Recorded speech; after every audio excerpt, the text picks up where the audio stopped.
Hello everyone, welcome back to my podcast stories channel। मनुष्य एक सामाजिक प्राणी है जो कि लोगों के समूह के बीच में रहता है। इस समूह के अंदर वो कई तरह के रिश्तों को निभाता है। कुछ रिश्ते निस्वार्थ होते हैं और ज्यादातर रिश्ते किसी न किसी स्वार्थ की नींव पर टिके होते हैं।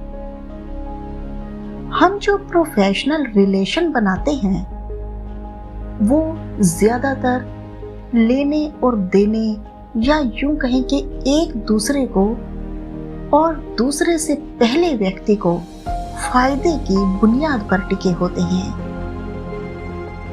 मैं ये नहीं कहूंगी कि सभी रिश्तों के पीछे स्वार्थ होता है, लेकिन हाँ, आज की दुनिया में अधिकतर इंसान अपना फायदा देखकर ही रिलेशन बनाते हैं। दोस्तों, ऐसा कई बार होता है कि हम किसी दुविधा में फंस जाते हैं, किसी ऐसी परेशानी में फंस जाते हैं जब हमें किसी की एडवाइस की, किसी की मॉरल सपोर्ट की, किसी की हेल्प की हमें जरूरत पड़ने लगती है। तब हम अपने आसपास के लोगों से उस बारे में सलाह मशवरा करते तो हैं, लेकिन हमें क्या करना चाहिए? कई बार उनकी एडवाइस, उनकी सलाह हमें सही रास्ता दिखाती है, लेकिन कभी कभी और भी ज्यादा हमारे नुकसान का कारण बन जाती है। अगर आप माता पिता, भाई बहन या किसी सच्चे दोस्त से अपने निस्वार्थ रिश्तों को, जो कि आपको सही सलाह देते हैं, अगर उन्हें छोड़ दें तो बाकी अधिकतर समाज के और वर्क प्लेस के लोगों से सलाह लें, किंतु अपनी सोच और समझ को बनाए रखें। आप ब्लाइंड फेथ पर ना आ जाएं,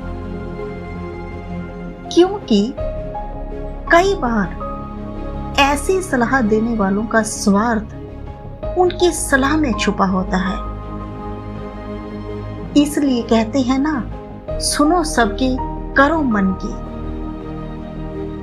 इसी पर एक छोटी सी कहानी। एक बार एक आदमी अपने छोटे से बालक के साथ एक घने जंगल से जा रहा था। तभी रास्ते में उस बच्चे को प्यास लगी और उसे पानी पिलाने उसका पिता उसे नदी पर ले गया। नदी पर पानी पीते पीते अचानक वो बच्चा पानी में गिर गया और डूबने से उसके प्राण निकल गए। वो आदमी बहुत दुखी हुआ और उसने सोचा, इस घने जंगल में अब बालक का अंतिम क्रिया किस प्रकार से कैसे करूं? तभी उसका रोना सुनकर एक गिद्ध, एक सियार और नदी से कछुआ बाहर आ गया और उस आदमी से सहानुभूति व्यक्त करने लगे। आदमी की परेशानी जानकर वो तीनों अपनी अपनी सलाह देने लगे। सियार ने लार टपकाते हुए कहा, ऐसा करो, इस बालक के शरीर को इस जंगल में ही किसी चट्टान के ऊपर छोड़ दो, धरती माता इसका उद्धार कर देगी। तभी गिद्ध अपनी खुशी को छुपाते हुए बोला, नहीं, धरती पर तो इसको जानवर खा जाएंगे। ऐसा करो, इसे किसी वृक्ष के ऊपर डाल दो, ताकि सूरज की गर्मी से इसकी अंतिम गति अच्छी हो जाएगी। उन दोनों की बात सुनकर कछुआ भी अपनी भूख को छुपाते हुए बोला, नहीं, आप इन दोनों की बातों में मत आओ। इस बालक की जान पानी में गई है, इसलिए आप इसे नदी में ही बहा दो। और इसके बाद तीनों अपने अपने कहे अनुसार उस आदमी पर जोर डालने लगे। तब उस आदमी ने अपने विवेक का सहारा लिया और उन तीनों से कहा, तुम तीनों की सहानुभूति भरी सलाह में मुझे तुम्हारे स्वार्थ की गंध आ रही है।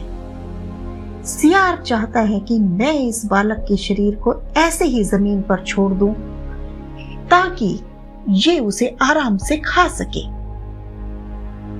और गिद्ध, तुम किसी पेड़ पर इस बालक के शरीर को इसलिए रखने की सलाह दे रही हो ताकि इस सियार और कछुए से बचकर तुम आराम से अपनी दावत उड़ा सको। और कछुआ, तुम तो नदी के अंदर रहते हो, इसलिए नदी में तुम अपनी दावत का इंतजाम कर रहे हो। तुम्हें सलाह देने के लिए धन्यवाद, लेकिन मैं इस बालक के शरीर को अग्नि को समर्पित करूंगा, ना कि तुम्हारा भोजन बनने दूंगा। ये सुनकर तीनों अपना छोटा सा मुंह बनाए वहां से चले गए। दोस्तों, मैं ये तो नहीं कहूंगी कि हर व्यक्ति आपको स्वार्थ भरी सलाह ही देगा, लेकिन आज के इस कॉम्पिटिटिव युग के अंदर हम अगर अपने सोच को छलने से छान लें तो शायद ज्यादा सही रहेगा। हो सकता है कि आप लोग मेरी बात से पूरी तरह सहमत ना हों, पर कहीं ना कहीं आज के युग में ये भी तो एक सच है। मेरे नजदीक रहते हैं कुछ दोस्त ऐसे जो मुझ में ढूंढते हैं गलतियां अपनी। दोस्तों, ये वो कड़वा सच है और इसके लिए आपको सिर्फ पहचान करने की जरूरत है, क्योंकि जिस रफ्तार से आज की दुनिया भाग रही है वहां आप हर किसी पर आंखें मूंद के यकीन करके किसी की सलाह मशवरे पर अपनी इस कीमती जिंदगी को दांव पर ना लगाएं। आपको आज की ये कहानी कैसी लगी कमेंट करके जरूर बताइएगा। लाइक और शेयर करना बिल्कुल मत भूलिएगा, और अगर आप नए हैं मेरे चैनल पर तो सब्सक्राइब जरूर कर दीजिएगा और आइकन बेल जरूर प्रेस कर दीजिएगा ताकि आपको नेक्स्ट पॉडकास्ट की नोटिफिकेशन मिलती रहे। तब तक के लिए गुड बाय।